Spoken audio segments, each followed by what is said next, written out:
Uma disputa que está cada vez mais acirrada. É pela presidência da Câmara dos Deputados, é sem dúvida a eleição mais importante e mais acirrada depois da eleição para a presidência da República. E hoje, aqui nos estúdios de Veja, TV de Veja.com, eu converso mais uma vez com a terceira via nessa disputa, em um momento em que os candidatos estão fazendo uma baita maratona, estão viajando aos estados em busca de apoios e de votos. Júlio Delgado, do PSB, tudo bem, deputado? Tudo bom, Joyce, como vai? Tudo bem. Prazer conversar com o senhor de novo. Maratona, hein, deputado? É uma luta grande. Nós estamos aí viajando muito, tendo que sempre retornar a Brasília, que é o nosso ponto de apoio de conversa com os parlamentares que estão chegando.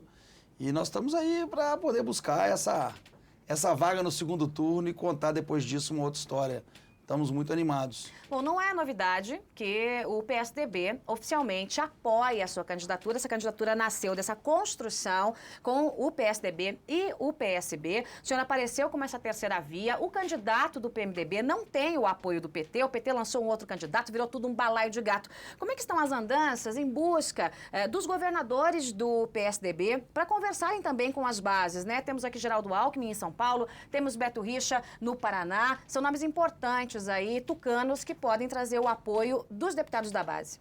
É justamente para poder fugir desse balaio de gato que as pessoas acham que se encontra o parlamento, que a gente tenta nos diferenciar, né? Conseguimos ganhar musculatura com a nossa candidatura à Câmara com o apoio do PSDB, do PPS e do PV. Isso nos deu condição de sair em busca desses apoios dos governadores, das lideranças políticas desses partidos. Então a gente teve já encontro com o governador Beto Richa, grande liderança do sul do país e do PSDB, aqui com o governador Geraldo Alckmin, que também foi muito solícito e declarou da mesma forma o seu apoio e o voto, se na Câmara estivesse ao nosso nome. Vamos estar com o governador do Mato Grosso do Sul, Reinaldo Azambuja. Temos esse comprometimento com Aécio e com o ex-governador Anastasia em Minas Gerais. E tivemos uma avaliação com o PSB, com os nossos governadores, com o governador do Distrito Federal, Hollenberg, com o governador de Pernambuco, com as nossas lideranças, o vice-governador aqui de São Paulo, Márcio França. Estamos animados e vamos conseguir o apoio desses estados, desses partidos, de deputados que têm relação com essas personalidades políticas em todo o Brasil, e estamos também fazendo contatos com esses novos deputados, aqueles que estão chegando justamente para representar esse sentimento de mudança que a sociedade quer da postura do Legislativo com relação aos outros poderes e com a sociedade brasileira. É um número considerável, né, de novatos, aqueles que estarão a partir aí de fevereiro na Câmara dos Deputados. É nesta turma, além dessa base que o senhor já tem, que o senhor está mirando, são os novatos que querem aí uma mudança, que conseguem enxergar que a coisa já se arrastou demais do jeito que está na Câmara? Aqueles deputados que já estão em Brasília nos conhecem, sabem, conhecem os três candidatos, sabem qual é a postura de cada um e a prática de cada um, sabem qual é o relacionamento de cada um com os colegas e se esse relacionamento muda em função das eleições. Esses que estão chegando não nos conhecem. Conhecem por informações da imprensa, mas não tem a tratativa do dia a dia com o colega parlamentar. Esses representam o sentimento da mudança que a sociedade manifestou, levando ao parlamento um outro número e representação de deputados, para que esses deputados possam tentar fazer diferença, porque aqueles que lá estavam não representavam essa parcela que representa esse desejo de mudança na postura do Legislativo.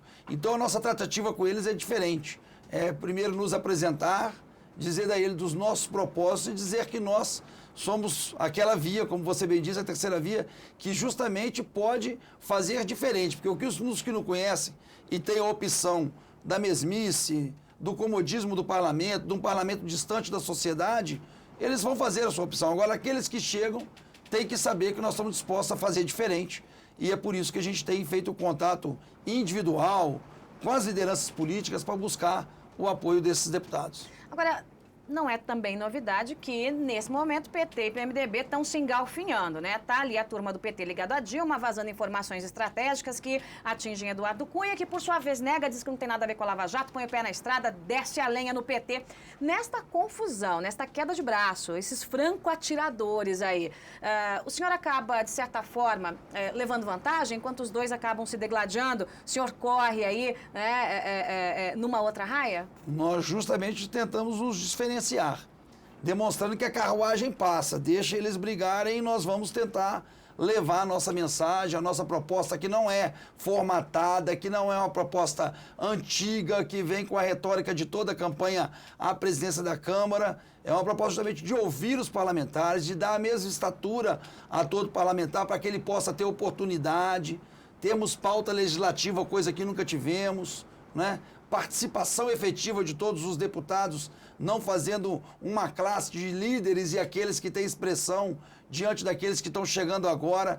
E aí é o que eu tenho dito a eles, né? A todos os deputados e deputadas, os novos deputados e as novas deputadas que chegam com um desejo muito grande de produzir, de demonstrar que a sociedade os colocou lá para poder fazer diferente, de ter uma postura do parlamento mais próximo, de ter uma postura que possa representar o cidadão nesses anseios, votarmos pautas propositivas, reforma política de verdade, né? Refazemos o Pacto Federativo de darmos mais oportunidade para estados e municípios. É tanta coisa que eles desejam chegando em Brasília que tem que ecoar no sentimento de quem justamente não teve oportunidade de fazer.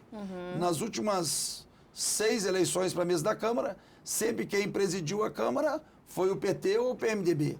E eles têm aí essas opções, aqueles que acham que do jeito que tá bom, né? Mas aqueles que acham que do jeito que tá ruim e que pode ficar pior, tem a oportunidade de ter uma candidatura que tenta se diferenciar, justamente correndo numa faixa paralela deles, para que a gente possa chegar no segundo turno e conquistar a presidência da Câmara em nome dos deputados.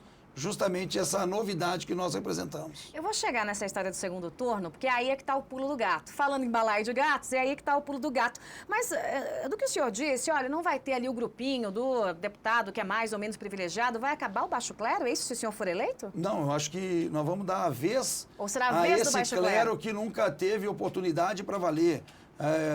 Nós não vamos ter clero com relação a isso. A verdade é que hoje existe uma cúpula que coordena a Câmara e vem conduzindo votações, organização de estrutura de comissões.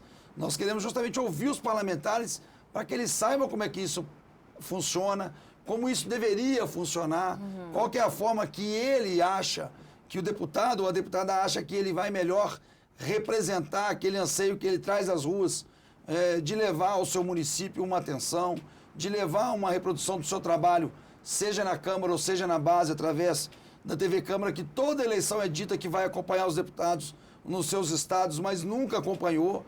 São práticas que são sempre ditas, mas nunca acontecem. Como não acontecem com os que lá estão, podem acontecer pela primeira vez com quem é da mesma estatura, com quem fala com esses deputados no mesmo nível, não tem uma diferenciação. Então é a vez do baixo clero crescer, vai ser um clero único na Câmara, é a vez de nós darmos oportunidade para todos. Ao tentarmos, por exemplo, sugerir a criação do Colégio de Comissões Permanentes, essas comissões vão pautar uma pauta legislativa. O que é pauta legislativa? Deputado que vai embora frustrado, que passou por Brasília 4 ou 8 anos e nunca teve um projeto seu votado no plenário da Câmara. Nós temos que dar uma oportunidade para ele se valorizar em termos de ter uma pauta que ele possa participar da elaboração. Isso não acontece, o deputado chega lá e fica preso ou à liderança partidária ou a uma pauta feita pelo executivo ou muitas vezes orientada por outro poder que chega no legislativo e nós temos que ficar coordenado dessa forma. O legislativo vai estar na mesma estatura e em condições de conversar com outros poderes no mesmo nível. O que a gente escuta muito quando a gente vai para o legislativo é o seguinte: não, porque eu sou médico, né? Eu estou aqui porque eu quero contribuir para o Brasil, porque senão eu ia ganhar muito mais dinheiro sendo médico. Não, porque eu sou um especialista na ribimboca da parafuseta, eu ganharia muito dinheiro fazendo outra coisa. Não, porque eu sou um grande empresário, eu estou aqui. Por que o senhor é candidato e é deputado? Quer dizer, o senhor também está nessa linha aí? Olha, eu, diferente do que muitos dizem, porque exercem uma outra profissão e são deputados, um diz que é por indignação, por representar um setor específico, é justamente por isso que eu já tenho alguns mandatos, porque sou um deputado e faço isso como minha profissão, não tenho outra atividade, não sou representante de nenhum outro setor para dizer que amanhã, no dia que essa pauta for atendida, o meu mandato se esgotou. É justamente para poder fazer da política um bem de participação em que as pessoas possam acreditar. Né? Não adianta o deputado ele ser individualmente bem avaliado, eu digo isso. Quando você vai numa cidade e faz pesquisa da avaliação daquele deputado, ele pode ser bem avaliado. Mas quando você faz uma pesquisa da avaliação do conjunto, do parlamento em si, o deputado chega no aeroporto em Brasília, tira o broche para não ser identificado mais, porque a sociedade o rejeita ou critica, colocando e generalizando todos como se ninguém prestasse. Aquele jogo de que quanto pior, melhor, para a gente não cabe. A gente participa da política para dar uma condução diferenciada e eu acredito que boa parte dos deputados que lá estão e uma grande parte desses novos que chegam tem esse desejo de tentar fazer diferente e contribuir para que todos nós nos orgulhemos de fazer parte de um parlamento que tenha o reconhecimento. Nós vamos trabalhar para que isso aconteça, quer dizer, construir. Eu me apresento como candidato mais uma vez, o que é inédito. Eu acabei de disputar uma eleição em 13 para a mesa e tive um excelente desempenho em cima disso. E agora em 15 volto, porque é renovado o desejo da gente fazer diferente. O que em 13 foi dito que iria ser feito e não foi, é repetido e reapresentado por os partidos que se polarizaram a presidência da Câmara e a gente tenta quebrar essa polarização buscando uma nova alternativa e os deputados sabem disso, aqueles que nos conhecem muito bem, que a nossa tratativa e a nossa forma de relacionar não vai mudar porque nós estamos disputando eventualmente a presidência da Câmara. Por que o senhor diz isso? Que o seu jeito de se relacionar e as tratativas não mudarão porque o senhor é candidato? Porque o que a gente vê, né, é que muitos deputados passam, especialmente os grandões, os tais do alto clero, como se os outros fossem invisíveis. Mas agora deu um acesso de simpatia, todo mundo é tão simpático, eu fico impressionada. Isso muda em função das eleições. É igualzinho, em qualquer eleição, né, é igualzinho deputado? a eleição proporcional que nós participamos. O deputado, não todos, por isso que alguns são reeleitos, passa 3 anos não se relacionando com o povo, não indo ao município, não dando atenção ao seu eleitor ou a que ele pensa, para depois chegar na época da eleição e até chamado de deputado de Copa do Mundo. Só aparece de 4 em 4 anos. Como na Câmara tem a eleição da representação do Poder Legislativo, o deputado ele tem que ser aquilo que ele é no seu dia a dia, no seu trabalho, na sua atividade. Aqueles deputados que foram reeleitos sabem disso e sabem da postura de cada parlamentar. E ela não deveria ser mudada em função de estar disputando esse ou aquele cargo. Eu passei pelas eleições de 13, como te disse, e no dia seguinte, mais ou menos, sabia dos votos que tinha obtido, daqueles que eu não tinha obtido, e minha relação com os colegas deputados não mudou em função da votação ou daquele que votou ou não votou.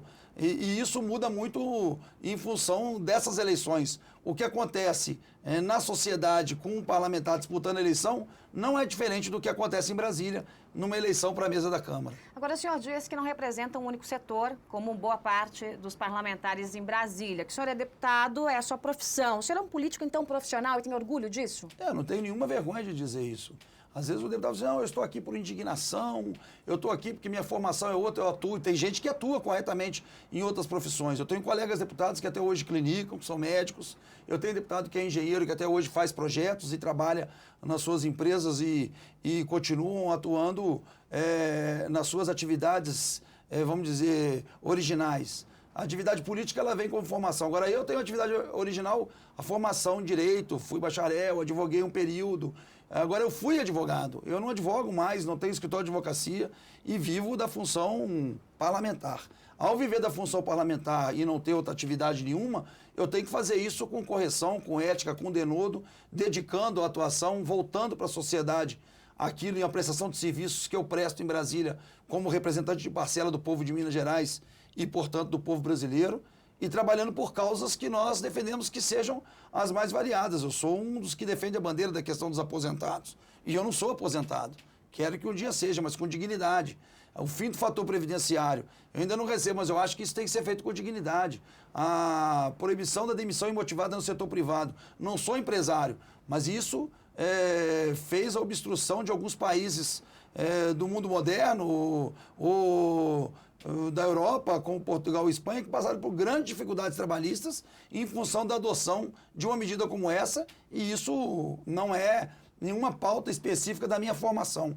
Mas como ao virar deputado e ter feito isso a minha carreira política e a minha profissão, assumo que faço isso e tenho que fazer, zelando para que a minha atividade possa estar sendo atenta à sociedade e ao parlamento nos meus horários de função. Por isso que também dedico esse período que todos os colegas estão de férias a essa campanha para buscar essa oportunidade de bem representar também o parlamento como um poder instituído no nível e na estatura dos outros poderes do país. Bom, o senhor falou aí que a ideia é chegar no segundo turno. Chegar ao segundo turno é colocar o pezinho ali para subir na presidência da Câmara. Por quê? Porque hoje a divisão é muito clara. PT de um lado, PMDB do outro e a turma do PSB, PSDB, esse blocão aí caminhando em paralelo. Se chegar ao segundo turno, se o senhor chegar lá, o senhor vai contar, obviamente, até com votos do PT, se eventualmente Eduardo Cunha for o candidato que disputará com o senhor aí o segundo turno. Quer dizer, se esse for o desenho que a gente tem. Se for o contrário, o senhor e o PT também é a mesma coisa. Quer dizer, o PMDB revoltoso não vai querer colocar todas as fichas no próprio PT, que está minando a candidatura do PMDB. Está uma guerra interna. Então, a grande estratégia é conseguir PSDB, Blocão, que é a segunda maior bancada da Câmara, né? Vem PT, vem o Blocão e aí vem o PSDB. E aí chegar no segundo turno para dar o checkmate? Olha, a estratégia é mais ou menos essa. Você está querendo matar qual que é a nossa estratégia de trabalho. Mas é verdade, não tenho o que negar isso. A verdade é que os dois concorrentes nossos que estão colocados verdadeiramente têm um certo receio de disputar conosco o segundo turno. Sabe que seria fácil para eles degladiar entre eles para que a gente pudesse fazer essa opção. Porque se nós tivéssemos um segundo turno, do jeito que as coisas estão caminhando, a gente tem a receber o voto dos descontentes do lado que ficar. E nós estamos trabalhando nesse sentido, e essa é a nossa meta, essa é a nossa estratégia, de realmente mostrar aos novos deputados e deputadas o que representa isso para o Brasil, né, para os deputados que lá já estão reeleitos, a nossa postura, a nossa conduta no parlamento de relacionamento direto. E eles sabem que se isso acontecer, se a gente chegar no segundo turno, nós vamos dar trabalho para os dois. E a gente espera que isso efetivamente, nesses próximos dias até a eleição dia 1º, possa acontecer. A gente tem recebido um apoio muito grande de colegas deputados e de lideranças políticas expressivas do Brasil, que mesmo não tendo mais mandato, manifestam isso espontaneamente com seus colegas, fazendo ligação, fazendo contatos no sentido de buscar essa alternativa. Eu fico muito feliz de ter recebido o apelo de muita gente para estar nessa disputa e de buscar essa oportunidade. Eu espero que a gente possa traduzir esse sentimento no dia 1º e estar nesse segundo turno com essa estratégia que você tem detectado. Agora, deputado, a formação do Blocão, que foi o primeiro passo para o pulo do gato, é algo que acabou pavimentando a força da sua candidatura, né? Quer dizer, a segunda maior bancada da Câmara. Da última vez que eu disputei a eleição, a gente estava no meio da legislatura. E isso faz que a nossa relação com os colegas seja maior. Mas eu não tive apoio de partido político. Dessa vez só se viabilizou porque, primeiro, nós constituímos o nosso bloco, né, com PPS, PV e Solidariedade, e depois isso deu força a que o PSDB viesse. E aí deu a musculatura necessária para que a gente tivesse apoio de partido político. São 67 deputados, não é isso? São 67 mais 54 do PSDB, o que nos dá um número considerável para poder buscar não só espaço, mas buscar essa musculatura que nós não tínhamos em 2013 e que temos agora para poder buscar a nossa relação pessoal, a relação que cada liderança dessa tem, que cada governador se envolve com um deputado ou outro pedindo o apoio, reconhecendo que está na hora do parlamento viver uma outra realidade, pode viver, tem condições de chegar a isso, se nós chegarmos à presidência, e para isso a gente precisa botar o pé no segundo turno, e nós estamos chegando muito perto desse degrau. Agora, está destoando um pouquinho a posição, pelo menos aí nos bastidores, do DEM, né? O DEM, que é um tradicional aliado do PSDB, mas que está roçando a cerca para o lado do PMDB. O senhor tem conversado com os líderes do DEM ou já é fato consumado? Tem conversado com os líderes do DEM, tem conversado com os deputados do DEM. A gente acredita que se não for de uma forma formal e o DEM ainda tem tempo de rever essa posição adotada no apoio que ainda ele é declarado, mas o registro das candidaturas se dá só dia 1º, E o a voto formação é dos secreto, blocos só né? te dá dia 1º, e uma das prerrogativas que nós lutamos muito pelo voto aberto para cassação, para votação de vetos, para escolha de ministros, é o voto secreto para a escolha da mesa, Claro. para dar o direito, inclusive, do deputado querer se manifestar a respeito desse desejo que ele tem para o parlamento, sem ficar preso a determinações de orientação partidária, seja de alguma liderança que foge daquilo que ele vai representar como deputado a partir do dia 1º. Então, ele está totalmente livre no voto secreto. Para nossa sorte, a urna da Câmara já tentou ser e ela é inviolável, como uma vez já se quebrou no Senado, mas nem nós, deputados, temos acesso ao sistema de votação da Câmara, porque ele é a garantia de que o deputado vai ter a proteção do seu voto, e nisso foi assim que eu tive 165 votos na última eleição, e eu espero que seja dessa forma que a gente tenha esses mesmos votos para ir para o segundo turno e depois ganhar as eleições. Bom, o senhor falou em alguns pontos, né? Como, por exemplo, eliminar lá o baixo clero, fazer um clero único, é a vez do baixo clero que se tornaria um novo alto clero, a questão da reforma política, a questão de fazer diferente, porque isso que está aí, né? Quem gosta, gosta, quem não gosta, não gosta, e a maioria não gosta. Mas qual é a sua grande bandeira? Qual é o compromisso de Júlio Delgado como terceira via nessa candidatura à presidência da Câmara? Olha, a nossa grande bandeira é a condução de um parlamento ético, correto, sintonizado com a sociedade. Eu já passei em Brasília, eu já fui funcionário, já fui suplente, já fui líder, já fui membro da mesa. Então, passei por isso e sei como é a história, a trajetória de um deputado que chega em Brasília sem ter oportunidade desses espaços. O suplente, o novo parlamentar, que não tem espaço.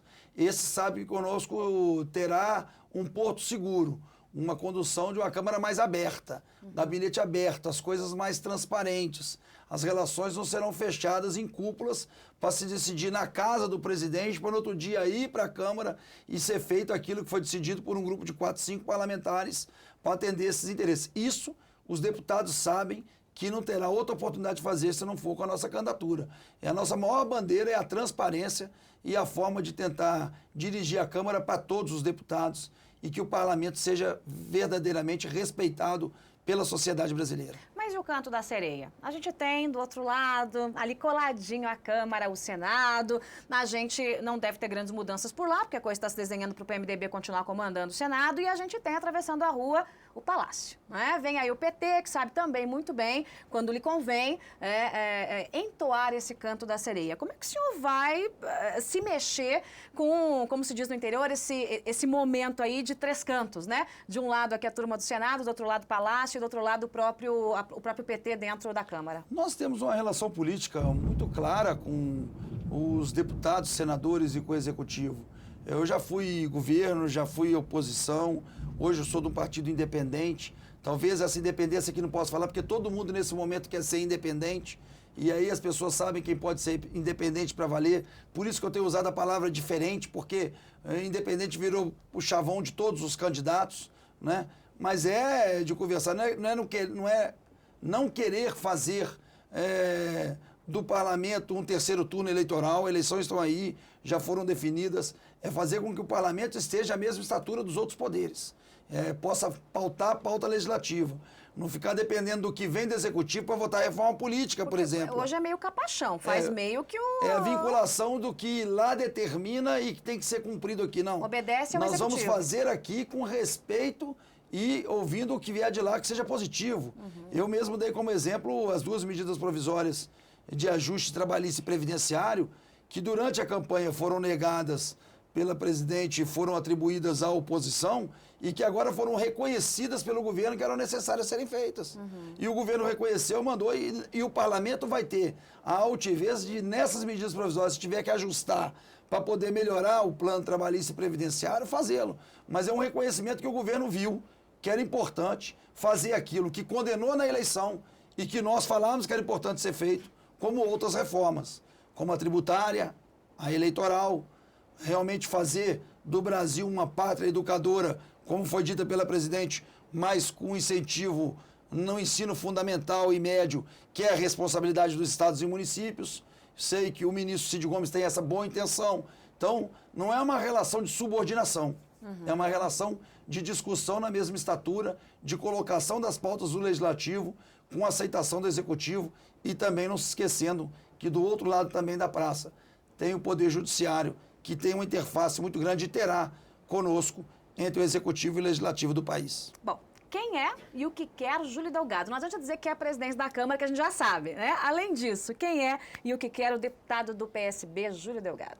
Eu quero continuar honrando o meu eleitor, continuar honrando o povo de Minas Gerais, que mais uma vez me colocou em Brasília como seu representante, honrando o povo brasileiro nos apelos que eu tenho ouvido nesses voos que faço na nossa malha comercial, porque é assim que faço minha campanha, que me pede para que seja candidato, para dar um pouquinho de correção para a postura do parlamento, para que a gente possa ter um parlamento diferente. Sou um deputado que continua em Brasília, talvez por fazer isso, e está sintonizado com o sentimento daqueles que me escolheram como seu representante e que escolhem para que o Brasil possa ser melhor. Quem ainda acredita que o país pode dar a volta por cima de todos os seus problemas, flagelos que não serão resolvidos pelo Legislativo, mas que serão encaminhados por um poder que pode ser diferente. O meu amigo que faleceu e nosso candidato a presidente Eduardo dizia que a gente não pode desistir do Brasil, e eu, como um amante do parlamento íntegro, austero, ético, correto, digo que a gente também não pode desistir do parlamento, que é onde está a representação do povo brasileiro, a iniciativa legislativa das matérias que envolve a vida todo dia, no dia a dia do cidadão, do salário mínimo à aposentadoria, não é? Dos impostos àquilo que afeta a sua vida na saúde, é votado no parlamento brasileiro. O parlamento não pode estar de costas à sociedade, e o parlamento virando para a sociedade, ouvindo e estando mais próximo a ela, com certeza será melhor para nós, deputados, deputadas, e será melhor para o Brasil. Para a gente fechar, Tribunal de Contas da União, tanto o ex-presidente como o atual presidente, tem reclamado, inclusive em entrevistas aqui exclusivas à TV, de que não conseguem fazer com que o Congresso votem as prestações de contas há 12 anos, ou seja, os governos do PT, os dois de Lula e o governo de Dilma, as prestações de contas ficaram dito pelo não dito. Havia uma pré-indicação para a reprovação das contas da presidente Dilma de 2013 para 2014, que foram julgados em 2014, porque dinheiro, um baita rombo na Previdência, ficou escondido debaixo do tapete. O senhor eleito presidente vai ter coragem para, enfim, fazer com que essas contas sejam votadas? Que é constitucional. Não tenho dúvida que nós temos que cumprir a obrigação constitucional de votar a prestação de contas, como temos que votar orçamento. Nós não podemos deixar o orçamento ser todo ano. As pessoas acham que a peça orçamentária é fictícia e é uma coisa que não afeta a vida do brasileiro. Afeta sim, porque nós vivemos agora, por exemplo, mês de janeiro com duodécimos. Nós estamos com as chuvas acontecendo em boa parte do país e tem um recurso emergencial que tem que chegar e que é insuficiente. Nós estamos, por exemplo, o nosso governador no Distrito Federal, com a crise instalada no governo do Distrito Federal em Brasília, sem condição de receber recursos por causa do repasse. Não tem, nos últimos 4 anos, o orçamento não foi votado no ano do exercício para o ano seguinte. E isso repercutiu depois na votação da LDO, na aprovação de uma lei que alterou a LDO pelo não cumprimento do superávit primário. Aquilo foi um assassinato, estabelecido. É isso que a gente, para isso nós temos que ter a tentativa de orçamento impositivo, que foi uma promessa também e que ficou no caminho, feita pelo parlamento, para que esses cortes que chegam no município não sejam feitos só nos parlamentares, mas em toda a estrutura do orçamento, que sempre fica para ser votado no ano do exercício e compromete o exercício fiscal e a economia do país como um todo. Bom, ia ser a última pergunta, mas vou fazer mais uma, já que a gente está conversando, porque o orçamento impositivo era a promessa de Henrique Alves, ele queria, porque queria sair, aí aplaudido pelos deputados com a aprovação do orçamento impositivo, e eis que apareceu um Ronaldo Caiado no meio do caminho. Travou a pauta, fez uma confusão, justamente porque, junto com o orçamento impositivo, que pode ser uma coisa boa, se bem utilizada, quer dizer, tira das mãos da presidente da República, as fitinhas de marionete, que faz o que quer e bem entende aí com os deputados e senadores por conta das emendas parlamentares. Então isso pode ser bom, mas também vinha por trás disso a tentativa de ressuscitar a CPMF, é uma grande jogada, você tem as explicações todas aqui em TV, já procura aqui nos nossos vídeos, mas o senhor, então, se eleito, vai levar essa bandeira, então, adiante? O orçamento impositivo não será pelas mãos de Henrique Alves, não foi, mas pode ser pelas mãos de Júlio Delgado? Com uma alteração. Qual? Não adianta nós votarmos o orçamento impositivo, sendo que depois o governo fala que não tem orçamento e contingencia as emendas. Fala assim, não tem dinheiro. Então o orçamento é impositivo. Se tivesse dinheiro, nós poderíamos liberar as emendas. Mas como não tem impositivo pelo dinheiro, não mútil, né? contingencia. Nós temos que alterar essa questão da impositividade com um contingenciamento proporcional. Se houve corte, há corte na dotação orçamentária do setor, no caso do Ministério, proporcional ao corte nosso, porque o corte acontece só com o Legislativo. Então não adianta a gente aprovar o impositivo sem ter uma regra que esse contingenciamento seja vinculado e proporcional com a dotação que vem dos ministérios. Isso garante ao parlamentar. O contingenciamento foi 30%. Vai ser para o governo, vai ser para nós. Mas nós sabemos que os 70% serão verdadeiramente direcionados aos municípios sem esse vínculo, como você disse, da possibilidade de criação de outras amarras e contribuições que possam vir aí num orçamento que é votado no ano do exercício. Já é um orçamento que vai ser votado esse ano pelos novos parlamentares eleitos a partir de 15, sob um exercício que derivava de 14. Está totalmente equivocado, isso não pode acontecer, é uma aberração que as pessoas não atentam contra a ela, mas que ela fere essa relação do Legislativo com o Executivo, e isso tem que ser melhor explicado para a sociedade. A gente espera ter esse orçamento impositivo e na contingenciamento proporcional discutido no parlamento de uma forma verdadeira, junto com reforma política, com reforma tributária, com pacto federativo, que é tão importante para o povo brasileiro quanto a questão do orçamento público.